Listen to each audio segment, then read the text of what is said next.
בואו נדבר רגע על הורות, אוקיי? את מבורכת בנשמה, את סוחבת אותה 9 חודשים, בטן יפה, קונה בגדים חדשים, איזה כיף, איזה חגיגה, לפעמים קצת כואב, קצת קשה, גב, שריר הצליאק ברגל, כל זה. ואחרי 9 חודשים מגיע הדובדבן שבקצפת, 36 או 40 שעות של כאבי תופת, מפלחים אותך לשניים, כאילו את הולכת למות עכשיו, חבל הזמן. אבל אז בסוף יוצא תינוק קטן, מתוק, שמים אותו אצלך בידיים, הוא מסתכל עלייך כאילו אין שום דבר בעולם שקיים חשוב או מקסים חוץ ממך. זה רק את והוא, גמרנו. והלוואי וזה היה נגמר ככה. אבל אז שנים של הורות מלמדים אותנו מה זה התמודדות. הילדים לא עושים מה שאנחנו רוצים, מתמרדים, מדברים, כל ילד עם האופי שלו, עם ההתמרדות שלו. הוא לא עושה, הוא כן עושה, אני לא יודעת כבר מה לעשות איתו, הענשתי, שמתי בפינה, הוא לא יוצא לשחק עם חברים, אין יותר ממתקים, ניסיתי בטוב, ניסיתי ברע, כלום לא עוזר. אנחנו לא יודעים מה לעשות עם הילדים יותר. אז הנה בואו תנו לי לספר לכם משהו ממש ממש מקסים, שאולי יעזור קצת בהורות.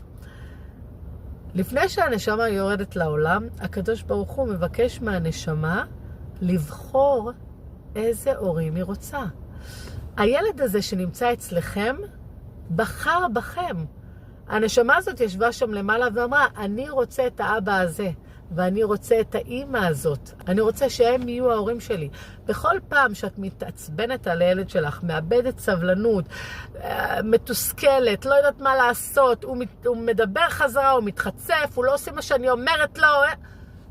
בכל פעם כזאת, אם תזכרי שהילד הזה בחר בך להיות אמא שלו, לא נכנס להיריון באקראי. הנשמה הזאת הייתה צריכה לרדת לעולם כדי לתקן משהו, ואת היא השלב בדרך הזאת כדי לשלוח אותה חזרה לגן עדן, לעזור לה בתיקון. והנשמה הזאת, הילד הזה בחר בך שתהיה האמא שלו. זה ישנה את כל חוויית ההורות שלך. כל פעם שתסתכלי על הילד, כשהוא מדבר אליי חזרה, מתחצף, לא רוצה, לא בא לי, נה. ואת מתעצבנת, שזה הצורך שלנו בשליטה, שזה דיון שונה לחלוטין. אבל בכל פעם שתסתכלי על הילד הזה ותזכרי, הוא בחר בי. הוא רצה אותי. הילד הזה בחר אותי להיות אמא שלו. יעלה לך חיוך על הפנים. ואז פתאום התגובה שלך תשתנה לחלוטין.